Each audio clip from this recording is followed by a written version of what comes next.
요양보사교육원 장혜영 강사입니다. 이번 시간엔 요양보사 국가고시 대비하여 쪽집게 모의고사 실기 영역 준비했습니다. 약간 어려운 만큼 또 열심히 공부하셔서 시험에 많은 도움 되시기 바랍니다. 지금부터 보겠습니다. 36번 대상자의 냉장고에 있는 두부조림이 상했을 때 올바른 대처 방법은 1번 대상자 몰래 버린다, 2번 마찰을 피하기 위해 모른 척한다, 3번 상한 부분만 버리고 가열한다, 4번 대상자에게 알리고 즉시 폐기한다, 5번 냉장고의 온도를 점검하고 빠른 시일 내에 먹게 한다. 정답 골라볼까요? 4번입니다. 대상자에게 알리고 즉시 폐기합니다. 지금 같은 경우는 두부조림이 상했기 때문에 절대 드시면 안 되시고 일단은 대상자에게 알리는 것이 좋습니다. 그리고 폐기를 하시는데 만일 대상자가 폐기하기를 원하지 않으시는 경우가 있습니다. 그럴 때는 보호자분께 말씀드리고 그리고서 폐기해 주시면 되겠습니다. 37번 무거운 물건을 들어 올릴 때 허리에 무리가 가지 않는 자세로 옳은 것은 1번 허리를 굽혀 무게중심을 낮춘다, 2번 허리를 굽혔다 펴면서 들어 올린다, 3번 무릎을 펴서 들어 올린다, 4번 두 다리를 모으고 들어 올린다, 5번 순간적인 힘을 이용하여 들어 올린다. 정답 골라볼까요? 정답은요 3번 무릎을 펴서 들어 올린다입니다. 지금은 물건을 들어 올리는 경우이죠. 허리에 무리가 가지 않게 하기 위해서는 중심점을 낮춰주시는 것은 맞는데 1번처럼 허리를 굽혀서 무게중심을 낮추는 것이 아니라 무릎을 움직여서 낮추고 높이고 이렇게 하는 것이 좋습니다. 그래서 무릎을 펴서 들어 올리는 것이 맞는 내용입니다. 그래서 정답이 3번입니다. 38번 입맛이 없는 대상자의 식욕을 돋우기 위한 방법은 1번 식욕증진제를 복용하게 한다, 2번 누룽지를 끓여서 제공한다, 3번 고추장 비빔밥을 만들어 제공한다, 4번 밥을 먹겠다고 할 때만 제공한다, 5번 다양한 음식을 조금씩 보기 좋게 담아 제공한다. 정답 골라볼까요?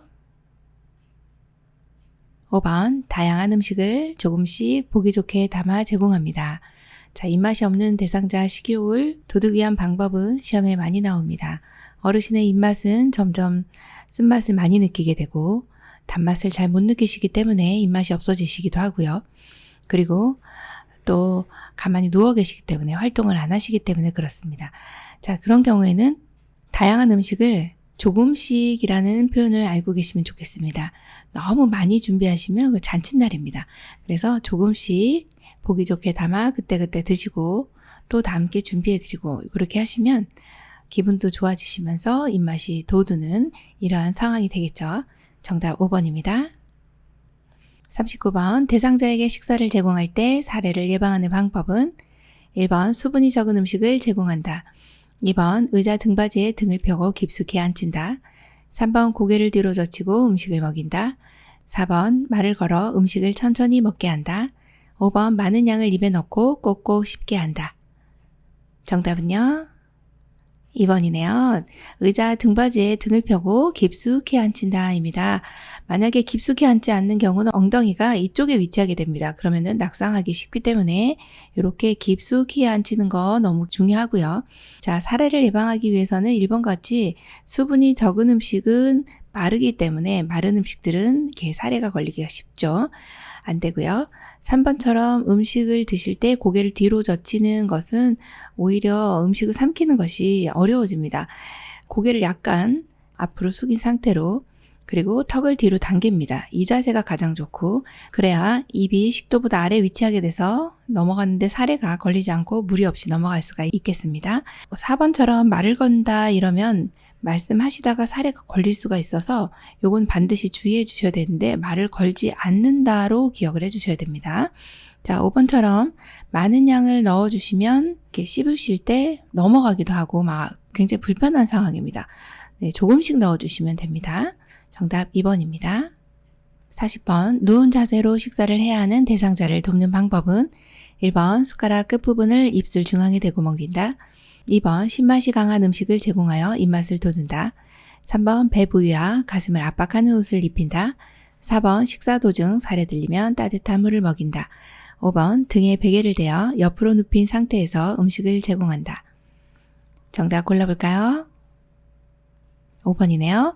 등에 베개를 대어 옆으로 눕힌 상태에서 음식을 제공하는 것이 좋습니다. 누운 자세라 할지라도 옆으로 눕는 것이 훨씬 더 식사하기가 편하시기 때문에 그렇습니다. 1번 같은 경우에 약간 혼돈을 일으키시기가 좋은데 입술 중앙에 대고 먹인다. 이 내용은 중앙이라는 부분이 틀렸습니다. 입술 옆쪽입니다. 우리가 보통은 오른손잡이시죠. 그럼 오른쪽에서 음식이 들어오기 때문에 옆쪽에서 들어오는 것을 편하게 느끼시기 때문에 그렇습니다. 자, 신맛이 강한 음식은 오히려 사례를 유발할 수 있기 때문에 안 드시고 침이 많이 나오면서 살에 걸립니다. 3번 같은 경우는 압박을 하는 옷을 입히면 식사하실 때 굉장히 불편합니다. 잘 삼켜지지가 않는 거죠. 그래서 압박하지 않는 옷으로 기억해 주시고, 자, 4번처럼 이렇게 식사 도중에 사례가 들린다. 그럼 일단 식사를 중단합니다. 지금 사례가 걸렸다고 하는 것은 식도로 넘어가야 될 것이 기도로 넘어간 것입니다. 그런 경우는 위험한 상황이기 때문에 식사를 중단하는 것이 맞다. 이렇게 보고 있네요. 그래서 정답이 5번입니다. 41번 가루약 복용 방법으로 올바른 것은 1번 종류가 다른 가루약은 섞은 후 나누어 복용한다. 2번 숟가락을 사용하여 약간의 물에 녹인 후 투약한다. 3번 물을 먼저 먹게 한 후 가루약을 입에 넣어준다. 4번 먹기 한두 시간 전에 미리 물에 녹여 준비한다. 5번 약이 희석되지 않도록 물은 조금만 먹인다. 정답 골라볼까요? 2번입니다. 숟가락을 사용하여 약간의 물에 녹인 후 투약한다입니다. 우리 어렸을 때도 약을 먹다 보면 어머니께서 이렇게 가루약을 타왔네. 그럼 가루약을 이렇게 놓고 그리고 물을 부어서 살짝 이렇게 녹여가지고 그래서 이렇게 주시잖아요. 그 방법을 생각하시면 됩니다. 그래서 정답이 2번입니다.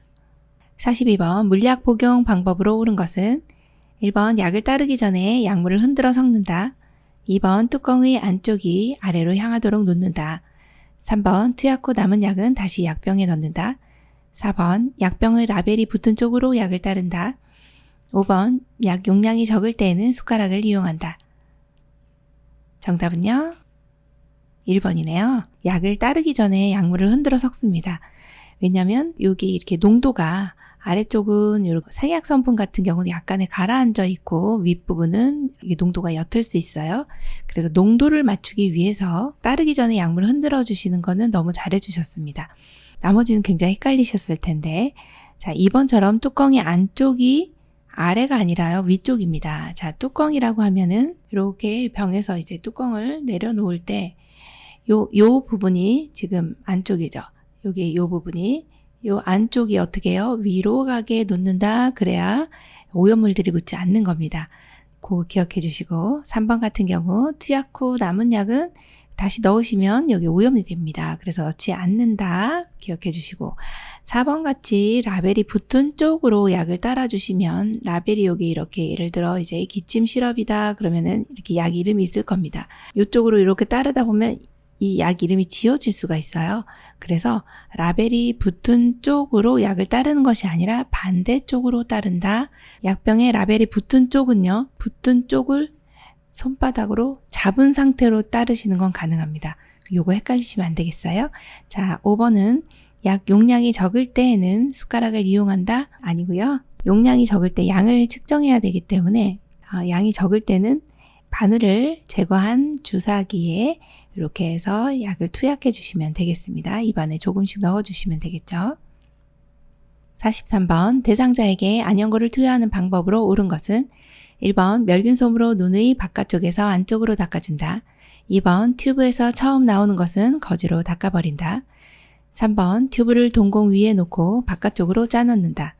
4번 연고를 넣은 후 눈을 감고 안구를 가볍게 눌러준다. 5번 눈꺼풀 밖으로 나온 연고는 휴지로 즉시 닦아낸다. 정답 골라볼까요? 2번 튜브에서 처음 나오는 것은 거즈로 닦아버린다입니다. 혹여나 이제 세균에 오염됐을 수 있기 때문에 이렇게 닦아주시는 게 맞고요. 1번처럼 멸균솜으로 이제 눈을 먼저 닦아주시는데 바깥쪽에서 이렇게 안쪽으로 닦아주시면 안 됩니다. 왜 그럴까요? 자, 이런 경우는 여기가 코고요. 이렇게 닦게 되면 요 안에 이제 비루관이라고 하는 코로 흘러내려가는 관이 있습니다. 이렇게 흘러내려갈 수가 있고, 그리고 여기가 감염되기도 하지만 또 반대쪽 눈에 감염이 될 수 있거든요. 그래서 눈은 항상 보호를 해야 되기 때문에 바깥쪽에서 안이 아니라 항상 안쪽에서 바깥쪽으로 이렇게 닦아주시는 거 기억해 주시고요. 3번처럼 튜브를 동공에다 놓고 바깥쪽으로 동공에다 놓고 하지 않고요. 위치가 있습니다. 하안검이라고 하는 아래쪽 눈꺼풀, 아래 눈꺼풀 혹은 하부 결막낭 해서 안에서 바깥쪽으로 짜주시면 되겠습니다. 동공에 놓지는 않습니다. 자, 4번처럼 연고를 넣은 후 눈을 감고 안구를 가볍게 눌러준다. 그렇지 않습니다. 눈을 감고 그냥 안구를 움직여준다. 이렇게 보시면 되고, 자, 5번처럼 눈꺼풀 밖으로 나왔네요. 그럼 휴지 아니고 멸균 생리식염수에 적신 멸균 솜으로 바깥에 나온 부분만 닦아주시면 됩니다. 44번 대상자가 화장실에서 배변을 볼 때 유황보호사의 도움을 부담스러워하는 경우 대처 방법은 1번 문을 열어놓고 밖에서 기다린다. 2번 안전을 위해 끝까지 옆에서 지켜본다. 3번 대상자가 처리할 수 있는 부분은 스스로 하게 한다. 4번 용변이 끝날 때까지 다른 업무를 수행하러 간다. 5번 조명을 어둡게 하고 음악을 틀어 편안하게 배설하게 한다. 정답 골라볼까요? 3번이네요. 대상자가 처리할 수 있는 부분은 스스로 하게 하고 남은 부분, 안 되는 부분만 우리가 도와주신 내용은 너무 잘해주셨습니다. 정답 3번이네요. 45번 대상자의 침상 배설을 돕는 방법으로 옳은 것은 1번 변이가 생기기 전에 미리 변기를 대어준다. 2번 배에 힘을 주기 쉽도록 반드시 누운 자세를 취한다. 3번 옆으로 돌려 눕힌 자세로 배설을 하도록 돕는다. 4번 대상자가 협조할 수 없으면 기저귀를 채운다. 5번 복부 마사지를 하여 장운동이 활발하게 한다. 정답 골라볼까요? 5번 복부 마사지를 하여 장운동이 활발하게 한다 입니다. 침상에서 배설하는 경우는 간이변기를 사용하실 겁니다. 간이변기는 일어나지 못하는 경우, 꼭 침상에서 해야 되는 경우 이렇게 오른쪽에 그림처럼 이러한 간이변기를 사용하게 됩니다. 뚜껑이 달려 있고요. 그리고 이렇게 넓적하게 생겨진 부분, 이렇게 낮은 부분이 엉덩이로 가게 됩니다. 그리고 안에 여성분들 같은 경우는 안에다가 휴지를 좀 깔아주시면 좋고 앞부분에도 살짝 덮어주시면 이렇게 튀지 않아서 좋습니다. 자, 침상에서 배설하는 경우라 할지라도 이 장운동이 활발하게 해주시면 배변 활동이 원활하게 돼서 좋고요. 자, 그리고 1번처럼 변이가 생기기 전에 지금 딱 얼굴 보니까 화장실 갈 것 같으세요? 그러면서 이렇게 미리 대준다? 이건 말도 안 되는 소리고요. 자, 2번처럼 배에 힘을 주기 쉽도록 반드시 누운 자세, 누워서 일 보셔본 적 있으신지 모르겠지만 정말 힘이 주어지지 않습니다. 예, 누운 자세 아니고요. 상체를 세워주시면 훨씬 더 일보기가 편하세요. 그래서 이 자세보다는 위로 이렇게 상체를 올려주시는 것이 훨씬 좋고요. 여기 3번도 역시 옆으로 돌려 눕힌 자세보다는 이렇게 앉아주신 자세 좋습니다. 4번처럼 대상자에 협조할 수 없다고 해서 이렇게 기저귀를 채워주시는 것은 안 되는 내용입니다. 46번 배설이 어려울 때 미지근한 물을 항문이나 요도에 흘려주는 이유는 1번 통증을 줄여주기 위해, 2번 냄새를 제거하기 위해, 3번 수치심을 줄여주기 위해, 4번 배변 후 쉽게 닦기 위해, 5번 관략근을 이완시켜 변이를 자극하기 위해. 정답 골라볼까요? 5번입니다. 관략근을 이완시켜 변이를 자극하기 위해서입니다. 관략근이라고 하는 거 많이 들어보셨을 텐데 생소하신 분들은 설명을 좀 드리겠습니다. 여기 이제 방광이 있고요. 자, 방광이라고 하는 것은 아랫배, 즉 배꼽 아래쪽에 꾹 눌러보시면 화장실 가고 싶다는 생각이 듭니다. 소변 보고 싶네. 방광 안에 이렇게 소변이 고이게 되면 방광에서 요 의를 느끼게 됩니다. 화장실 가고 싶네. 소변 보고 싶네. 이렇게 어느 정도 일정량이 차면은 우리가 화장실 가고 싶잖아요. 그게 요의라고 하는 것입니다. 그런데 그때 화장실 가시면 어떤 현상이 일어나느냐. 여기에 방광에 있는 근육들이 쫙 짜줍니다. 왜요? 소변이 나가야 되니까. 이렇게 꽉꽉 눌러서 짜주고, 그리고 방광 주변에 있는 요 관략근이라고 하는 요 주변에 근육들이 있습니다. 이때 화장실을 가게 되면 방광은 이렇게 수축을 하게 됩니다. 쫙 안에 있는 내용물들을 밖으로 내보내줘야 되기 때문에 방광의 근육들이 이렇게 수축을 하게 되고, 그러면 방광 주변에 있는 근육, 즉 관략근이라고 하는 것은 이완이 돼야 됩니다. 이렇게 쫙 이렇게 편안하게 해줘야 나오죠. 지금 관략근이 항상 수축이 돼 있기 때문에 우리가 소변이 새지 않는 거예요. 근데 이제 화장실 가게 되면 이게 이완을 하면서 이 안에 있는 소변을 밖으로 쭉 내보내주게 되는 역할을 합니다. 자, 그러면 지금 여기서 배설이 어려운 대상자잖아요. 지금 어렵기 때문에 뭔가 도움이 필요해요. 어떤 도움이요? 네, 관략근을 이완시켜주면 소변 보시기가 쉽다는 거죠. 그러면 우리가 해야 될 일은 미지근한 물을 항문이나 요도에 이렇게 흘려줍니다. 그럼 관략근이 편안하게 이완이 되면서 방광 내에 있는 소변 이런 것들이 쭉 하고 나오기가 쉽다는 것이죠. 그래서 정답이 5번이네요. 47번 기저귀를 교환하는 방법으로 옳은 것은 1번 창문을 열고 기저귀를 교환한다. 2번 바지를 내린 후 면도개를 덮는다. 3번 둔부를 들어 방수포를 깔아준다. 4번 꼬리뼈에 피부 발적이 있는지 살펴본다. 5번 규칙적으로 피부를 노출하여 욕창을 예방한다. 정답은요? 4번입니다. 꼬리뼈에 피부 발적이 있는지 살펴본다입니다. 자, 기저귀를 교환하실 때 이 엉덩이가 노출이 되는 상황이죠. 그래서 우리가 대상자를 잘 관찰할 수 있는 시점이 목욕할 때 하고 기저귀 교환할 때입니다. 목욕을 할 때는 전신을 볼 수 있는, 또 전신을 관찰해서 이상이 있는지 살펴볼 수 있는 시간이 목욕할 때고, 그리고 또 기저귀를 교환할 때만큼은 둔부, 엉덩이 쪽, 꼬리뼈 이런 쪽에 발적이 있는지를 세심하게 살펴주시는 것이 너무 중요합니다. 욕창이라든지 이상이 있을 수 있습니다. 그래서 이 부분을 체크해 주시는 게 참 좋고요. 1번 같은 경우에 창문을 열고 하는 것은 환기는 마지막에 시킵니다. 열고 기저귀 교환하면 춥습니다. 네, 대상자 감기 걸려요. 자, 두 번째 나와 있는 내용은 바지를 내린 후 덮개를 덮어주시면 이미 오픈이 돼 있습니다. 너무 창피합니다. 그래서 반대로 해주시면 됩니다. 자, 3번 같은 경우에 방수포 같은 경우는 조금 생략을 해도 무방합니다. 기저귀를 교환할 때마다 방수포를 깔아주시지는 않아도 되고요. 자, 5번처럼 규칙적으로 피부를 노출하여 욕창을 예방한다. 규칙적으로 노출하는 것은 사실 이상이 없는데 이렇게까지 노출하실 필요는 없으셔서 불필요한 노출은 피한다. 그 내용으로 봐주시면 되겠습니다. 가장 적합한 것은 4번입니다.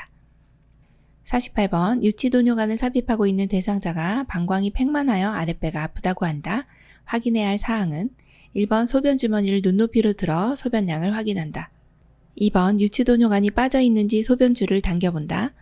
3번 소변 주머니에 배출구가 열려 있는지 확인한다.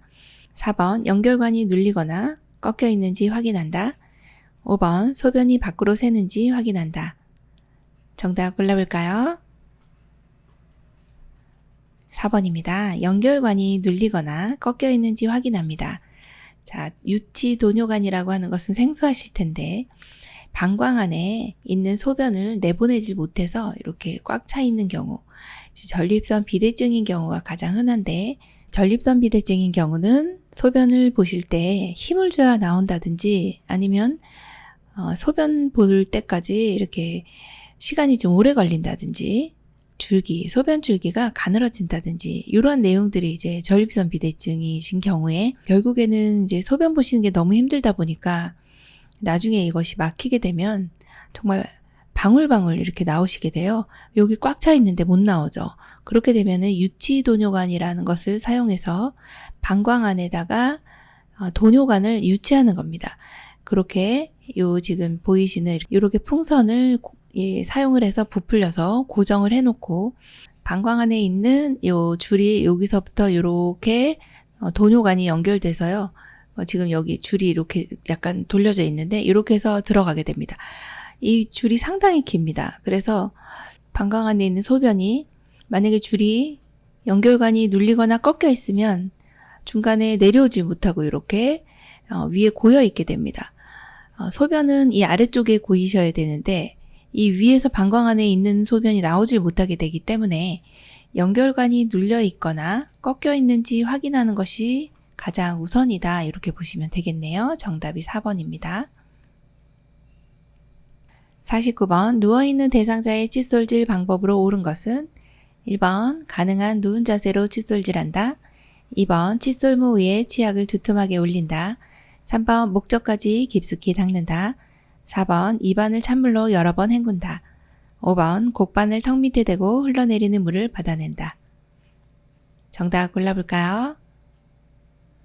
5번 곡반을 턱 밑에 대고 흘러내리는 물을 받아낸다 입니다. 누워있는 상태이기 때문에 이제 칫솔질 하실 때 물을 뱉어내시는 경우에 칫솔에다 치약을 올리실 때 이제 올바른 내용도 보시면 이렇게 두툼하게 올리시면 치약이 치아 사이에 닿지 않고요. 칫솔모 아래쪽까지 이렇게 여기가 이렇게 아래쪽까지 내려오게 깊이 눌러 짜야 양치질 하실 때 치아 사이사이에 이렇게 잘 닦으실 수가 있고요. 자, 지금 아래쪽에 보이는 이 사진은 곡반입니다. 이렇게 약간 휘어져 있는 인체 모형하고 이제 흡사하게 인체에 생겨진 모양대로 이렇게 만들어진 물받이 그릇이라고 보시면 되겠어요. 그래서 곡반을 턱 밑에 대고서 흘러내린 물을 받아내시면 이게 옷이 젖지도 않고 잘 받아집니다. 그래서 이것을 사용해 주시면 되겠습니다.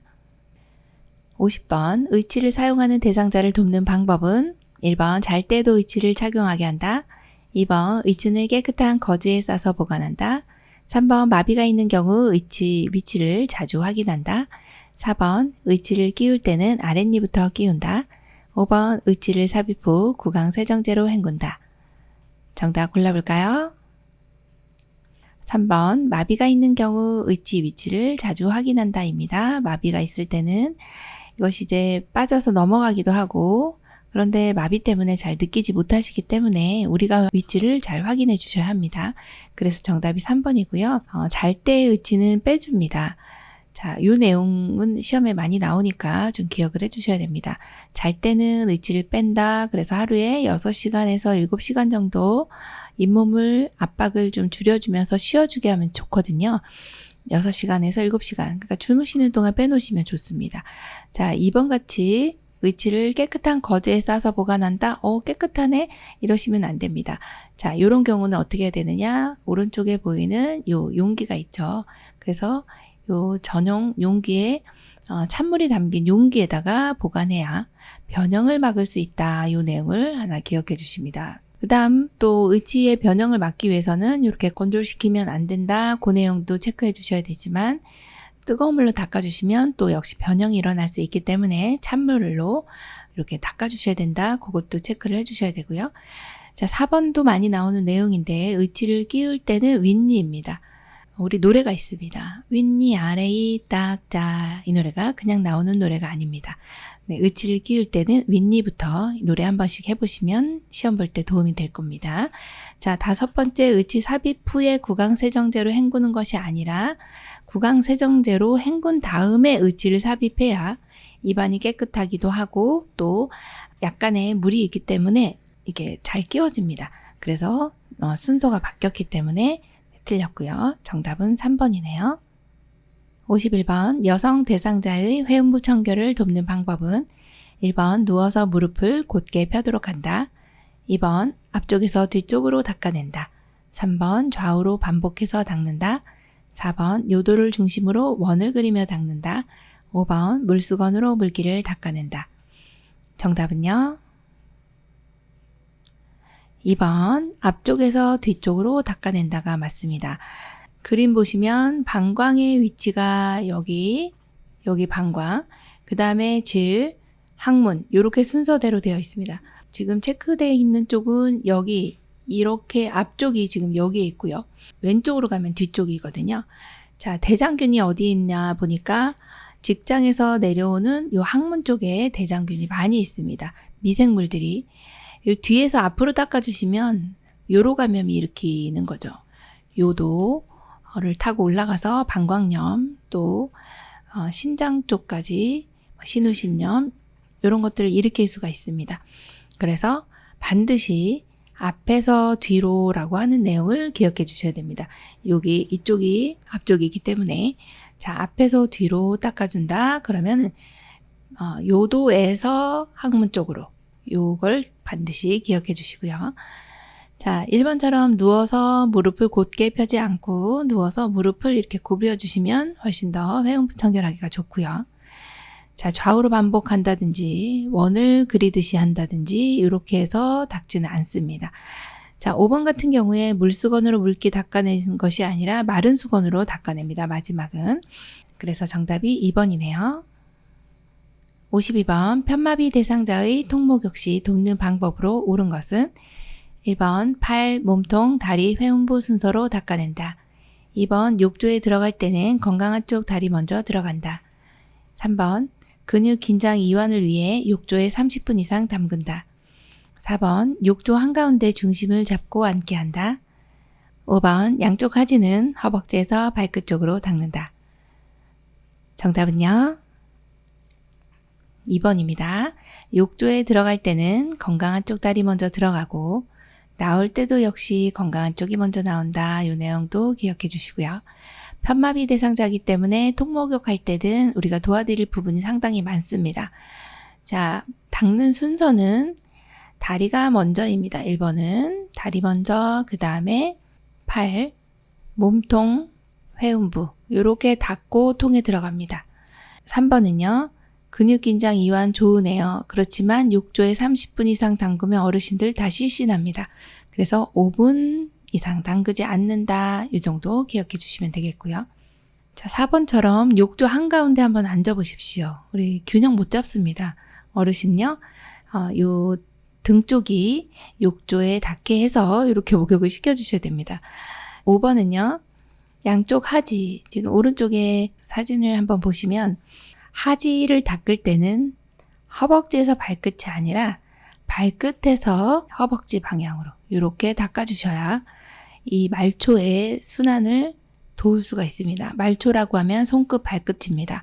여기에 있는 혈액들은 정체되어 있기 쉽기 때문에 심장 쪽으로 보내줘야 됩니다. 그래서 말초에서 중심 혹은 발끝에서 허벅지 이런 방향을 우리가 목욕할 때 신경을 써서 해주셔야 어르신이 순환이 좋아진다. 이렇게 보시면 되겠습니다. 53번 수액을 맡고 있는 왼쪽 편마비 대상자의 상의를 갈아입히는 순서는 1번 왼팔 수액 오른팔 순으로 벗긴다. 2번 수액 오른팔 왼팔 순으로 벗긴다. 3번 왼팔 오른팔 수액 순으로 입힌다. 4번 오른팔 수액 왼팔 순으로 입힌다. 5번 왼팔 수액 오른팔 순으로 입힌다. 정답 골라볼까요? 5번 왼팔 수액 오른팔 순으로 입힌다입니다. 자, 수액 맡고 있는 대상자 굉장히 어려운 문제 유형입니다. 이런 경우에 이제 어느 쪽이 마비가 있느냐 이걸 먼저 보셔야 돼요. 어느 쪽이 마비 있어요? 왼쪽이요. 왼쪽 편마비이기 때문에 주사는 건강한 쪽에 맞습니다. 그러면 지금 맞고 있는 주사의 방향은 오른쪽입니다.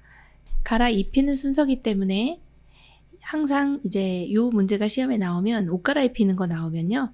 이걸 적어 놓으시는 게 좋습니다. 입을 때는요. 마비된 쪽이 먼저, 그 다음에 벗을 때는요. 건강한 쪽이 먼저. 요거를 시험 보실 때까지는 기억을 하시는 게 좋습니다. 입을 때는 마비, 벗을 때는 건강. 요거는 사실은 실제로 우리가 근무를 하실 때도 도움이 많이 되는 내용이거든요. 자, 입을 때는 마비고 벗을 때는 건강한 쪽이죠. 그러면 지금 왼쪽 편마비이기 때문에 입을 때는 어느 쪽이 먼저 입어야 돼요? 마비된 쪽? 그러면 왼쪽이 먼저 입습니다. 그래서 이게 1번. 입을 때 입혀주시고, 자, 입으려고 보니까 오른쪽에 수액이 있어요. 그래서 수액이 2번으로 이렇게 들어가야 되고, 그리고 마지막 팔이 들어가 주시면 됩니다. 그래서 이 순서로 되어 있는 걸 한번 골라보면 정답이 5번으로 이렇게 되어 있네요. 네, 그래서 이 순서 맞게 되어 있는 거 보시면 정답이 5번이네요. 54번 대상자가 침대 아래쪽으로 내려갔을 때 침대의 머리 쪽으로 이동시키는 방법은 1번 양팔을 잡고 위쪽으로 이동한다. 2번 침대 시트를 끌어당겨 이동한다. 3번 대상자의 상의를 잡아당겨 이동한다. 4번 두 사람이 나란히 서서 허리와 대퇴부를 잡고 동시에 옮긴다. 5번 두 사람이 침대 양쪽에서 어깨와 대퇴를 지지하여 동시에 옮긴다. 정답 골라볼까요? 네, 5번입니다. 두 사람이 침대 양쪽에서 어깨와 대퇴를 지지하여 동시에 옮긴다입니다. 어르신이 침상에서 누워 계신다 이렇게 가정을 했을 때요. 대상자를 침대 아래쪽에서 지금 위쪽으로 올릴 건데 우리가 한 사람이 옮기는 경우는 대상자가 협조가 가능한 경우고 지금 같은 경우는 대상자가 협조가 되지 않기 때문에 요양보호사님이 두 분이 오셔서 양쪽에 서신 다음에 어르신의 어디를 잡느냐, 어디 아래쪽을 지지하느냐 이게 이제 관건입니다. 그럴 때는 어르신이 지금 위로 올라가기 좋은 위치는요. 여기 어깨 여기 위치하고 그 다음에 대퇴 아래쪽 이렇게 잡아주시면 두 분이서 이렇게 손을 맞잡고서 서로 간에 이 양쪽에서 잡아주시면서 하나 둘 셋 해서 동시에 올려주시면 가장 좋은 방법이라고 보시면 되겠어요. 그래서 정답이 5번이네요. 55번 편마비 대상자가 침대에서 일어나 앉는 방법으로 옳은 것은 1번 대상자의 두 다리를 쭉 편다. 2번 두 다리를 침대 밑으로 떨어뜨린다. 3번 요양보호사는 대상자의 불편한 쪽에 선다. 4번 건강한 쪽으로 돌려눕힌 후 일으킨다. 5번 건강한 손으로 요양보호사의 목을 감싸 안는다. 정답은요? 4번 건강한 쪽으로 돌려눕힌 후 일으킨다입니다. 자, 우리 대상자분이 편마비 있으시고 그 다음에 침대에서 일어나 앉으실 건데 여기에서만큼은 이렇게 일어나 앉는 경우에는 건강한 손으로 짚고 일어나셔야 되기 때문에 우리가 건강한 쪽에서 이렇게 어깨를 잡아주시는 게 맞고 반대쪽은 대퇴 쪽을 지지해 주시면 돼요. 그런데 여기서 중요한 것은 건강한 손으로 짚고 대상자가 짚고 일어나셔야 되기 때문에 우리는 건강한 쪽으로 돌려눕히고 일어날 수 있도록 도와주시면 됩니다. 정답이 4번이네요. 56번 사지마비 대상자를 침상에서 이렇게 앉힐 때 괄호 안에 알맞은 말은 요양보호사는 한쪽 팔을 대상자의 목 밑을 받쳐 넣은 후 손바닥으로 반대쪽 A 밑을 받쳐준다. 다른 손은 대상자의 B 위에 올려진 양손을 지지한다. 1번 머리, 가슴, 2번 허리, 복부, 3번 어깨, 가슴, 4번 어깨, 머리, 5번 등, 복부. 정답 골라볼까요? 3번 어깨, 가슴입니다. 자, 우리 사지마비이기 때문에 팔다리 다 못 쓰십니다. 그럴 때는 요양보호사님께서는 한쪽 팔을 대상자의 목 밑을 먼저 받칩니다. 여기 그림에서 보이는 1번이라고 보시면 되고요. 그리고 다른 손은 감싸듯이 해서 대상자의 올려진 양손 위에다가 넣으시는데 이렇게 대상자의 가슴 위에 올려진 손이죠. 그래서 1번이 어깨가 되고 2번은 가슴 위에 올려진 양손을 지지한다. 이렇게 골라주시면 돼서 정답이 3번입니다. 57번 대상자를 휠체어에 태우고 경사도가 큰 오르막길을 오르는 방법은 1번 빠른 속도로 밀며 오른다. 2번 지그재그로 밀며 오른다. 3번 휠체어를 뒤로 돌려 오른다. 4번 휠체어 앞바퀴를 들고 오른다. 5번 휠체어 뒤를 발로 누르고 오른다. 정답은요? 2번 지그재그로 밀며 오른다입니다. 경사도가 큰 경우에 뒤로 밀려 내려갈 수 있기 때문에 반드시 이렇게 지그재그로 이렇게 밀고 올라가시는 게 안전하다 그렇게 보는 내용입니다. 그래서 정답이 2번이네요. 58번 대상자를 바닥에서 휠체어로 옮기는 순서로 옳은 것은 가 휠체어의 잠금 장치를 잠근다. 나 무릎을 꿇고 엉덩이를 들어 허리를 편다. 다 대상자의 허리와 어깨를 지지하여 건강한 쪽 무릎을 세워 일어난다. 라 건강한 손으로 휠체어 팔걸이를 잡게 한다. 1번 가나 다라, 2번 가라 나 다, 3번 가나 라 다, 4번 가다 나라, 5번 라나 다가. 정답 골라볼까요? 정답은요? 2번 가라 나 다입니다. 자, 여기에서는 바닥에서 휠체어를 옮길 때 휠체어 사용의 거의 중요한 부분은 바퀴가 달린 이동 도구이기 때문에 잠금 장치를 잠그는 게 가장 먼저입니다. 그리고 나면 대상자의 건강한 쪽 손으로, 지금 여기 그림에 보면 여기 건강한 쪽 손이 있죠. 팔걸이를 잡게 하는 것이 두 번째입니다. 자, 건강한 손으로 잡게 한다. 이 내용이 상당히 중요한 내용이죠. 자, 그리고 나면 대상자가 이제 일어나야 되죠. 일어나려면 어떻게 하느냐? 건강한 쪽 무릎을 사용해서, 이 무릎은 지금 건강하기 때문에 이렇게 무릎을 꿇고 힘을 받을 수가 있습니다. 그래서 무릎을 꿇고 엉덩이를 세운다. 이 내용이 세 번째 내용이 되고요. 마지막으로는 이제 대상자의 우리가 잡아주는 부위도 좀 기억을 해주셔야 되는데, 요양보사님이 여기서 이렇게 어깨하고 뒷부분엔 허리를 지지하고 있거든요. 지지하면서 건강한 쪽 무릎을 이제 세워서 일어나는 거죠. 일어나는 것이 이제 마지막입니다. 일어나야 의자에 앉히는 거죠. 의자에 앉힌다 이런 게 나오면 이제 마지막이 됩니다. 그래서 순서를 차분히 다시 생각을 해보시면, 휠체어의 잠금 장치를 잠그고, 그 다음에 건강한 손으로 팔걸이를 잡고, 자, 무릎을 꿇고 엉덩이를 들어요. 그리고서 무릎을 마지막에 세운다. 그리고 휠체어 의자에 시트에 앉는다. 이렇게 순서를 보시면 되겠습니다. 정답 2번이네요. 59번 편마비 대상자를 휠체어에서 자동차로 이동 시 올바른 방법은 1번 잠금 장치를 풀고 대상자의 발을 바닥에 내려놓는다. 2번 무릎으로 대상자의 마비 측 무릎을 지지한다. 3번 불편한 손으로 자동차 손잡이를 잡게 한다. 4번 불편한 다리 엉덩이 건강한 다리 순으로 옮긴다. 5번 건강한 다리 엉덩이 불편한 다리 순으로 옮긴다. 정답은요? 2번 무릎으로 대상자의 마비측 무릎을 지지한다입니다. 자, 편마비 대상자는 마비측이 항상 이완성 마비로 꺾어지거나 힘이 없어서 풀리는 경우가 많습니다. 그래서 이 마비가 있는 쪽은 우리가 어떻게 해야 되느냐, 이 내용이 나오면 마비측은요, 우리의 무릎으로 대상자의 마비측을 지지한다. 이 내용은 정말 좋은 내용이고 시험에도 많이 나오는 내용이기 때문에 마비측 무릎은 지지, 이런 내용이 나오면 맞는 걸로 골라주셔야 됩니다. 그래서 정답이 2번이죠. 60번 왼쪽 편마비 대상자가 지팡이를 사용하여 보행할 때 돕는 방법은 1번 왼손으로 지팡이를 잡게 한다. 2번 요양보사는 오른쪽에서 보조한다. 3번 왼쪽 발의 앞 15cm, 옆 15cm 지점에 지팡이 끝을 놓는다. 4번 요양보호사가 양손으로 어깨를 잡고 보조한다. 5번 지팡이를 먼저 앞에 놓고 왼쪽 발부터 이동한다. 정답 골라볼까요? 네, 5번이네요.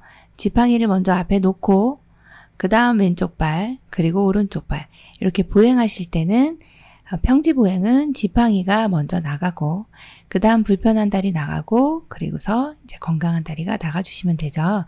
자, 1번은 왜 틀렸나 보니까 왼손으로 지팡이 잡으시면 마비가 있으시기 때문에 놓칩니다.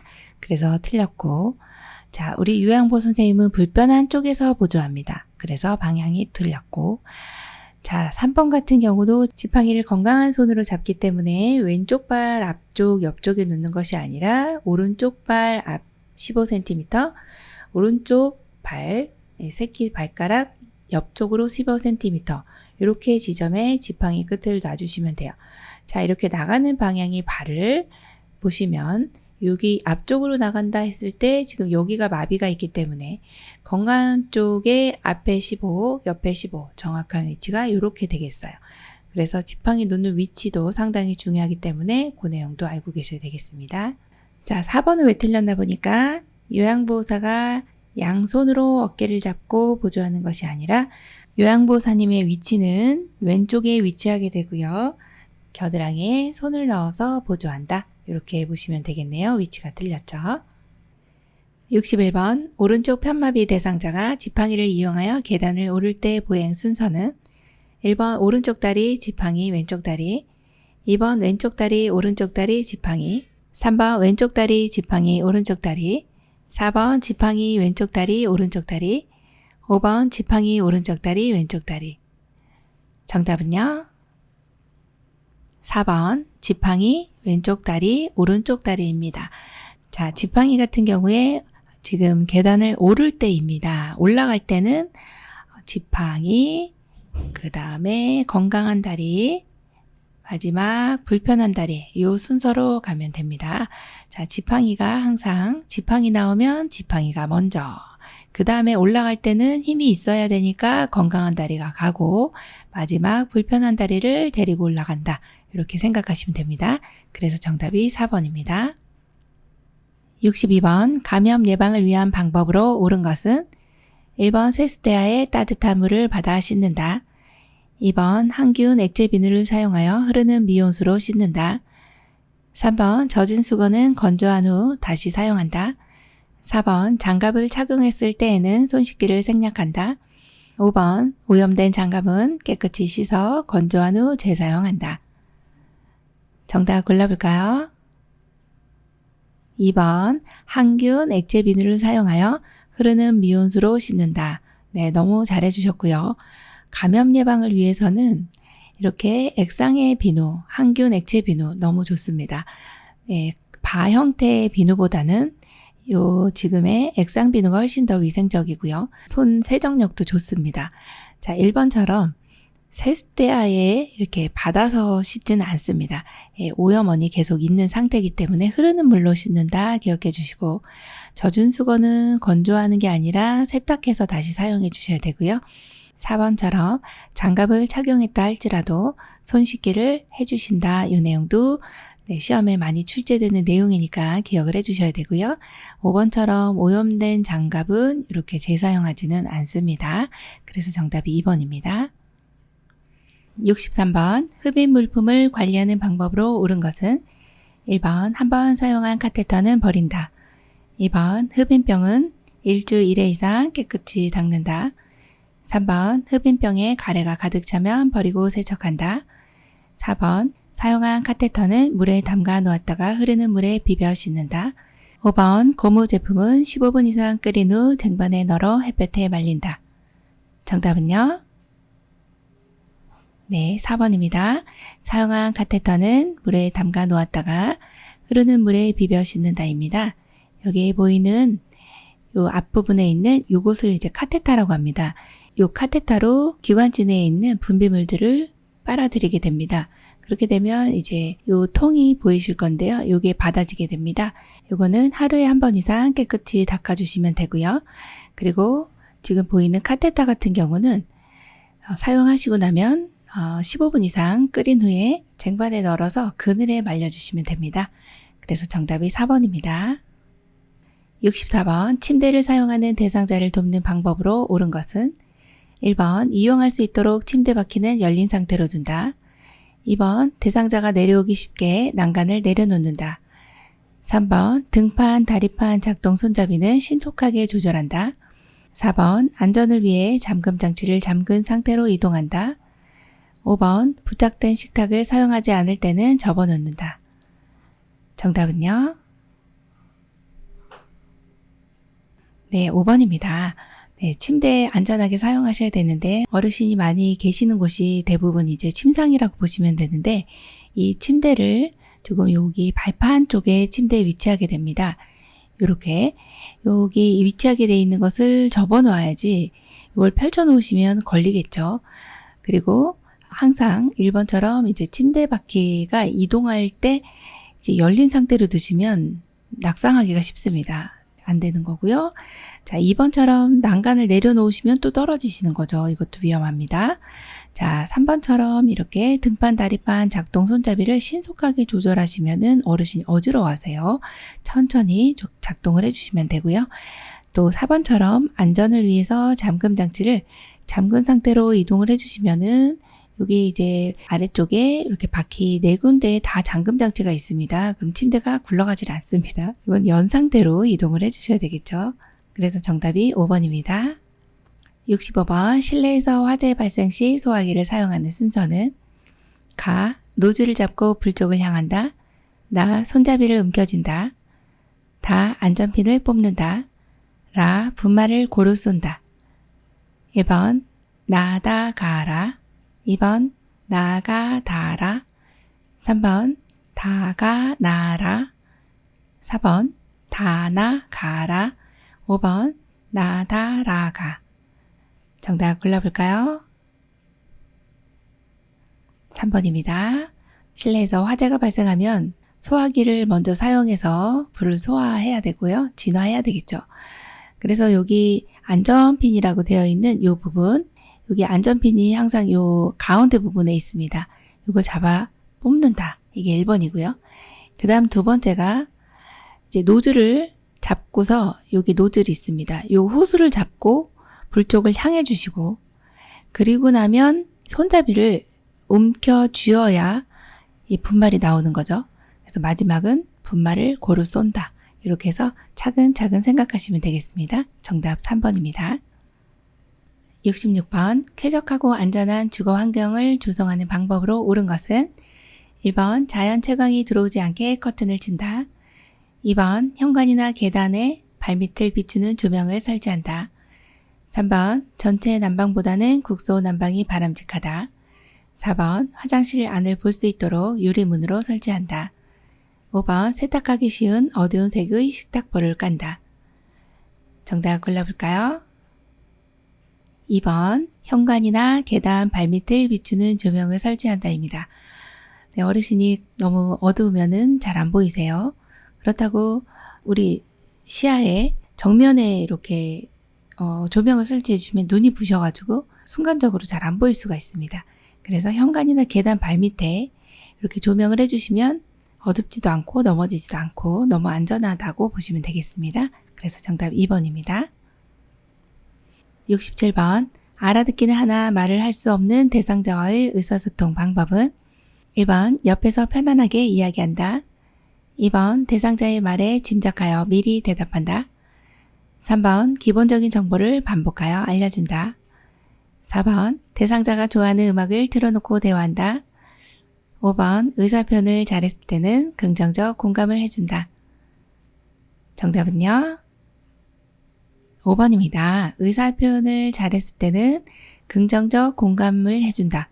의사표현을 잘했을 때는 긍정적으로 이렇게 할 수 없는 분이 했기 때문에 어르신 너무 말씀 잘해주셨습니다. 이렇게 얘기해 주시면은 굉장히 좋아하시겠죠? 그래서 정답이 5번입니다. 68번 다음 대화 중 요양보호사가 대상자에게 추천한 여가 활동의 유형은 대상자 내가 건강했을 때는 배추랑 감자도 많이 심었는데 힘들어도 그때가 좋았어. 자식들한테도 나눠주고. 요양보호사 그러셨군요. 저랑 화단 꾸미기 같이 하실래요? 1번 자기계발활동, 2번 운동활동, 3번 소일활동, 4번 사교 오락활동, 5번 가족중심 활동. 정답 골라볼까요? 네, 3번 소일활동입니다. 화단 꾸미기나 텃밭 가꾸기는 소일활동에 해당하는 내용입니다. 그래서 정답이 3번입니다. 69번 요양보호사의 업무 기록 방법으로 옳은 것은 1번 요즘 식사량이 줄어서 체중이 많이 줄었다.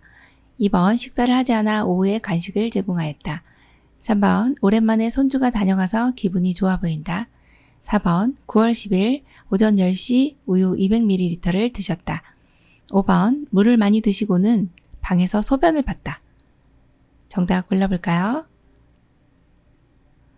네, 4번입니다.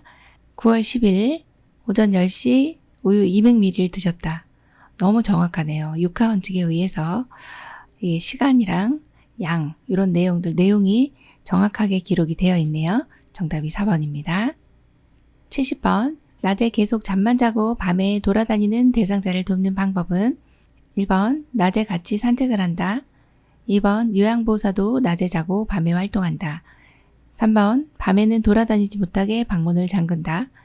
4번 낮에 졸고 있으면 충분히 쉬게 한다.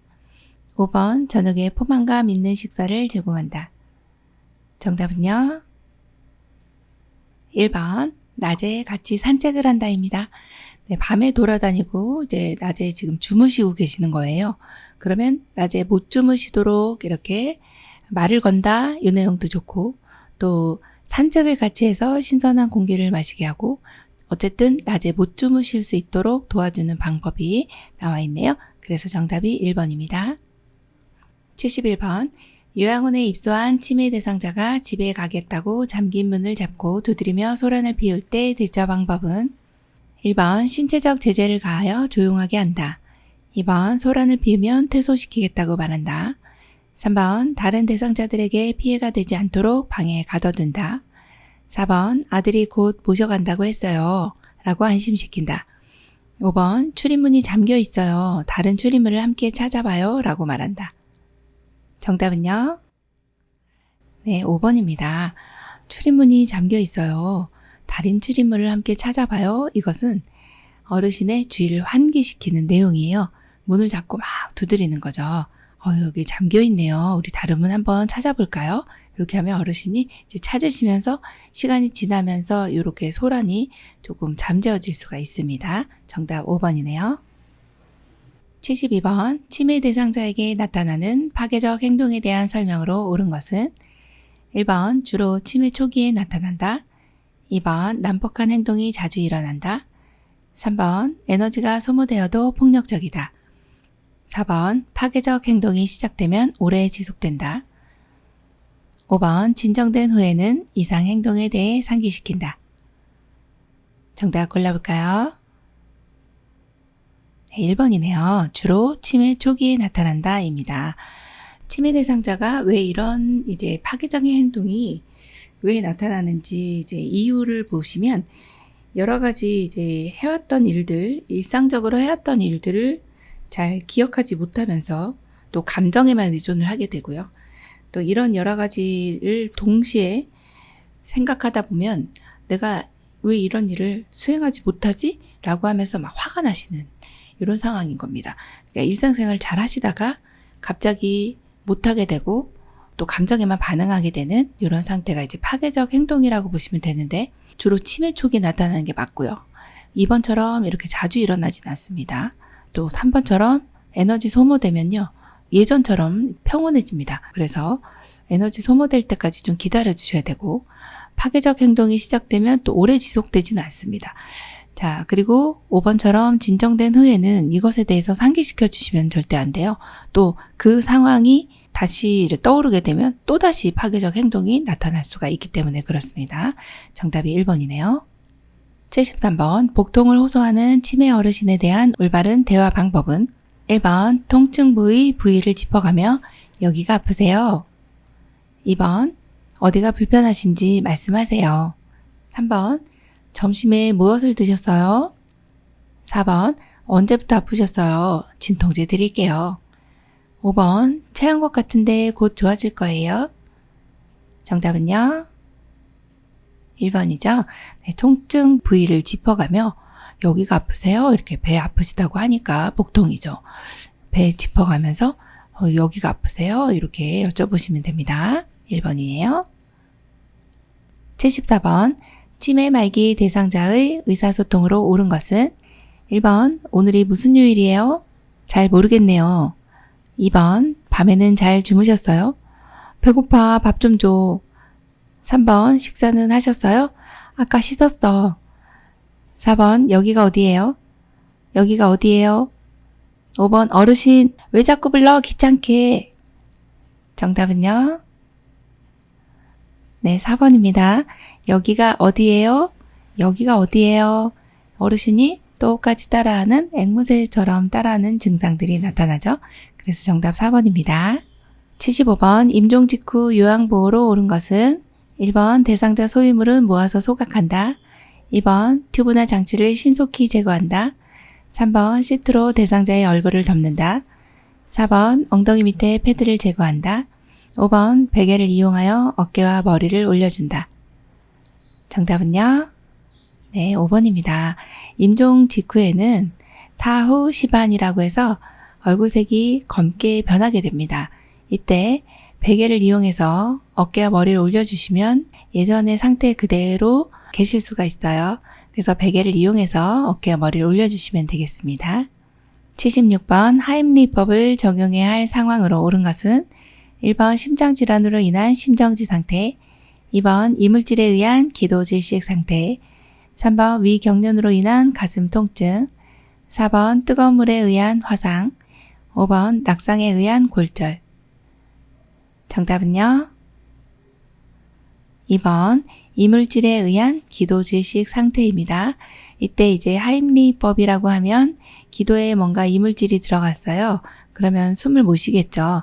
기도 질식 상태가 됩니다. 이때는 하임리법을 적용해야 하는데 이것을 또 복부 밀어내기라고도 합니다. 복부에 압력을 가해서 기도 내에 있는 물질을 밀어내는 거죠.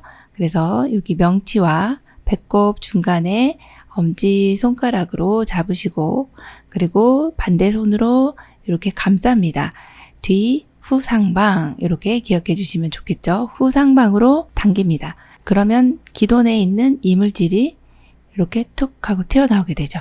그러면 아주 잘 대처를 했다 이렇게 보는 내용입니다. 그래서 정답이 2번입니다. 77번 음식을 급히 먹은 대상자가 목에 이물질이 걸려 갑작스러운 기침과 호흡곤란을 보일 때 대처 방법은 1, 2, 3, 4, 5 정답은요? 1번이네요. 네, 방금 전에 봤던 내용하고 흡사한 내용인데요. 그림으로 이렇게 표시를 해놨습니다. 그래서 정답은 1번 하임리법을 적용해 주시면 되겠습니다. 78번 대상자가 쓰러져 있는 것을 발견했을 때 가장 먼저 해야 하는 것은 1번 반응 확인, 2번 인공호흡, 3번 기도 유지, 4번 가슴 압박, 5번 도움 요청. 정답은요? 1번 반응 확인입니다. 대상자가 쓰러져 있어요. 그러면 어르신 괜찮으세요? 하면서 어깨뼈를 가볍게 두드리면서 흔들면 안 되고 두드리면서 반응을 확인해 봅니다. 이때 반응을 확인했는데 의식이 없어요. 그럼 바로 도움 요청을 해주시고 그리고 이제 의식이 없는 상태이기 때문에 가슴 압박을 심폐소생술 들어가야죠. 가슴 압박 그리고 기도 유지 후에 인공호흡을 해주시면 아주 적절하게 심폐소생술을 잘 적용했다라고 봅니다. 이 순서도 기억해 주시고 가장 먼저 해야 할 것은 반응 확인이다. 이거 반드시 기억해 주셔야 되겠습니다. 79번 심폐소생술에 대한 설명으로 맞는 것은 1번 가슴이 최소 8cm 눌릴 정도의 강도로 압박한다. 2번 가슴 압박과 인공호흡을 동시에 실시한다. 3번 1분에 100에서 120회의 속도로 가슴을 압박한다. 4번 대상자의 머리를 앞으로 당겨 기도를 유지한다. 5번 15회 가슴 압박 후 2회 인공호흡을 실시한다. 정답은요? 네, 3번입니다. 1분에 100에서 120회의 속도로 가슴을 압박한다입니다. 심폐소생술 하실 때 속도도 중요하고요. 방법이 굉장히 중요하죠. 1번에 가슴이 눌리는 정도는 5cm 정도입니다. 자, 두 번째 나와 있는 내용은 요 가슴 압박과 인공호흡 동시에 하시면 안 되고 가슴 압박 먼저, 그 다음에 기도 유지 후에 인공호흡 이렇게 해주셔야 되고요. 4번처럼 대상자의 머리를 앞으로 당기는 것이 아니라 지금 그림 보시는 것처럼 머리를 뒤로 젖히고 그 다음에 턱을 들어 올린다 이 내용을 기억해 주셔야 되겠네요. 5번 같은 경우는 가슴 압박의 횟수인데요. 가슴 압박은 30회입니다. 네, 30대 인공호흡 2의 비율. 그래서 30대 2 이렇게 기억을 해주셔야 되겠죠. 80번 자동심장 충격기를 사용하는 방법으로 옳은 것은 1번 패드를 붙인 후 전원을 켠다. 2번 5분 간격으로 심장 리듬 분석을 한다. 3번 충전 중에도 가슴 압박을 시행한다. 4번 쇼크 버튼을 누르고 즉시 인공호흡을 시작한다. 5번 자동심장 충격기는 매년 1회 정기 점검을 한다. 정답은요? 네, 3번입니다. 심폐소생술을 시행하다가 자동심장 충격기가 도착하면 바로 적용을 해준다. 이 내용 하나 기억해 주시고 그리고 충전 중에도 가슴 압박을 시행해야 됩니다. 왜냐하면 이 충전이라고 하는 거는 제세동을 시행하기 전에 이제 전기를 쭉 모으는 요 시간이거든요. 그래서 기계에 따라 충전 시간이 틀리기 때문에 심장을 쉬어주면 안 된다. 이때는 가슴 압박을 시행한다. 요 내용을 기억해 주시고 자, 자동 심장 충격기의 일반적인 4단계의 요 내용도 하나 체크를 해드리겠습니다. 제일 먼저 자동 심장 충격기는 전기 장치이기 때문에 전원을 켜는 것이 먼저구나. 이걸 하나 기억해 주시고, 그 다음에 패드를 부착하는데 오른쪽 빗장뼈 아래 왼쪽 겨드랑이 중간선에다가 패드를 부착합니다. 요 붙이는 이유는 심장 리듬을 분석하기도 하고 전기 충격을 주기도 하기 때문에 이 패드를 반드시 붙여야 된다 보시고요. 이건 또 맨살에 붙여야 되고요. 자, 3번은 이제 심장 리듬을 분석하게 되죠. 심장이 정말 뛰는지 안 뛰는지 우리는 잘 모르지만 이 기계가 정확하게 분석을 합니다. 이때 대상자에게서 떨어져야 되겠어요. 자, 그리고 이제 마지막 4단계는 모두 물러나고 재세동, 즉 전기 충격을 심장 충격을 주는 단계입니다. 이때 역시 대상자에게서 떨어져 있어야 됩니다. 자, 이렇게 시행을 하고 나면 바로 심폐소생술, 즉 가슴 압박을 시행한다. 이 내용도 하나 기억을 해주셔야 되겠습니다. 그래서 3번이 정답이 됩니다. 지금까지 문제 푸시느라고 수고 많으셨습니다. 열심히 공부한 만큼 성적도 많이 올라가시고 또 시험에 많은 도움 되시기 바랍니다. 수고 많으셨습니다. 감사합니다.